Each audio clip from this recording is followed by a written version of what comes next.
What if I told you that fixing just a few small things in your process could consistently transform the quality of your music? No one wants to release cheap and amateur sounding productions to then realize there were some simple things they could have avoided that had really impacted their sound. So in this video, I want to give you what I've learned from 12 years of experience teaching music production and getting results with over 800 artists just like yourself. I'm going to show you what these mistakes are, why they're causing major problems, and what you can do instead to make sure you're always at your best. For this first one, I need you to pay close attention. Shit's about to get weird just for a second. It's the middle of summer and it's hot as hell outside. So you go into your closet, you walk right past the shorts and grab a pair of pants. You then grab some scissors and begin to cut those pants so you can turn them into shorts. Now, you could have just grabbed shorts, but that's ridiculous. Why would you ever do that when you can cut your favorite pair of pants? Okay.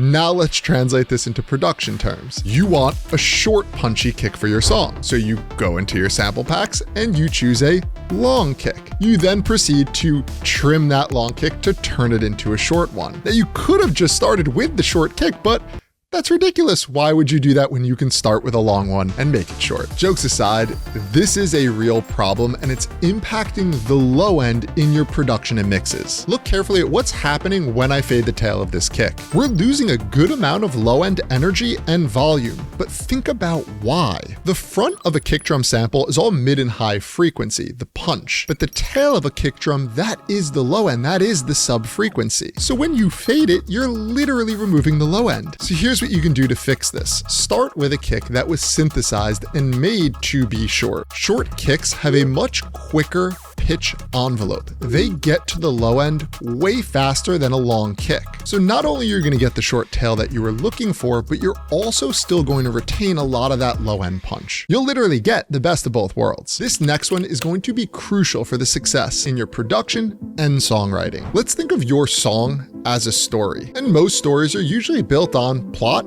and some characters. But what separates the good stories from the bad ones? It usually comes down to change. Bad stories lack change. They lack development. Meanwhile, good stories do the opposite. Your music is the same. If you think about it, music across all genres really is just the change of sound over time. And the more ways we can create change, the better. So here are a few ways you can use this concept to your advantage. First, create change in your arrangement. This can mean contrast in writing from section to section. It's dynamic ups and downs, peaks and valleys, sections with energy, sections without. Next, you should think about creating change in your instrumentation. This means having different sounds come in and out of your arrangement. For example, after 8 or 16 bars, you might be bringing something new in or taking something out. And this could be happening simultaneously through all the different groups, all the different instruments. Another example would be to have different synths play the same melodic part. So this would be like if you wanted the melody to repeat throughout the whole song, how can you keep it interesting? You might change the sound that's performing that melody. So maybe in the break, there's one synth playing it, and in the drop, you have a different synth playing it. Now, the third way we can create change is really, really important because there is no substitute for this. You either do it or it's going to be missing from your song and it's probably going to sound amateur and cheap. It's creating change within our sounds using automation. Think of this as the performance of your instrument, your sound. When Alicia Keys sits down at a piano, she doesn't just start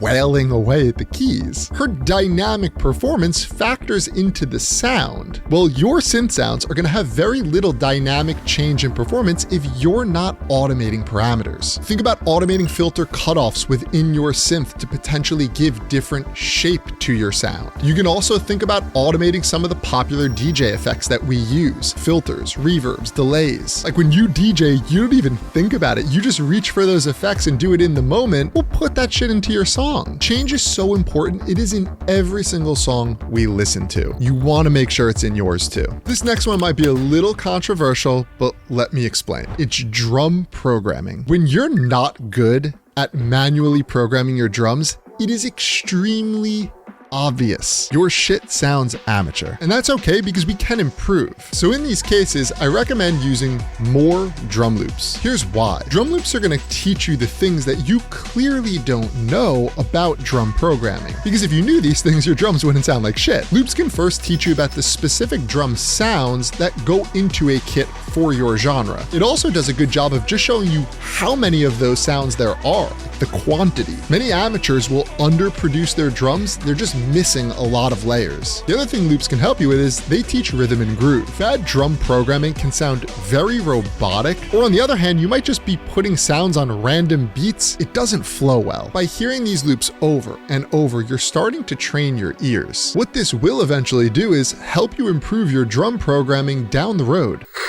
All right, quick time out to talk about something that is super important to us, and that is the actual boot camp that we run. Some of you get so pissed in the comments when we do this, and I don't know why. It's like, would you rather me take money from some random hair loss company and talk to you about that for 30 seconds? That's not gonna help you. It might help me and my hair, but how we can actually help you is through personalized development. We've been helping artists just like yourself for over 13 years now. We run these small groups, we only run one at a time, and we're helping you improve in both areas, your music and your brand. There's one-on-one time to give you that exact personalized attention you need to accelerate your growth. If you're interested in working with us, joining a community of like-minded and positive-minded people, there's going to be a comment pinned below. Question: are you using sidechain in your mixes? No? Well, you probably should. Okay, so you are, but are you correctly using sidechain in your mixes? Because this is literally what separates the big dogs from the little ones. Unless you're Moose. Poor guy, he's screwed. Even if he becomes a master of sidechain compression, he's still just going to be a little dog. In order to correctly use sidechain, we need to clarify the two main reasons why we use it. First is to duck one sound around another, create space in the mix. The second is for that pumping effect. Now here's where things can go wrong. Let's look at kick and bass. You might choose to use a plugin like Kickstart, you leave it on this first preset, and you're good, right? Then you decide to take it one step further, you bring this mix knob down so it's not pumping as much. Both of these can cause big problems when trying to balance your low end, and here's why. Instead of just saying we need to duck our bass around the kick, let's be more specific. We need to duck the bass around the competing frequencies in the kick. The tail of your kick is where all the low end sits. So if your bass needs to duck around the low end of the kick, it has to duck around the full thing. This default quick sidechain shape might be too fast for a layer like your bass. Think about what happens if they overlap. Your volume is going to be all over the place. Instead, if I use a longer duck, you'll notice it's cleaner because the overlap becomes minimal. And I've even saved myself some headroom in the process. Then you also want to make sure that you don't turn this dry wet down to something like 50%, because what this represents is how much the volume actually comes down. If you leave it at 50, it's not actually ducking the volume of your bass that much. They're still overlapping. All right, so then what happens with sidechain when we're talking about instruments sitting in the mid and high frequencies? Well, those sounds are technically only competing with the kick in the mid and high frequencies. They only need to duck around the initial transient and punch of the kick. And this leads us to a common mistake that sounds very, very cheesy: the unnecessary, exaggerated sidechain pump.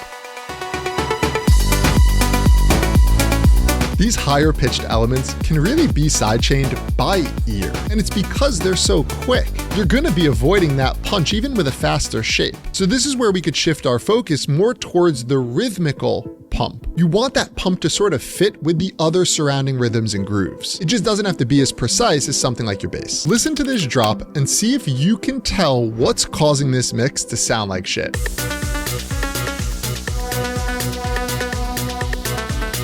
Problem is that this mix lacks focus, and so many amateur mixes suffer from this exact problem. But what if I told you I can get you to fix this in 3 minutes without even changing a single instrument? Well, we're gonna do that right now. So tap the video on screen and I'm gonna show you the fastest way to clean up your mix.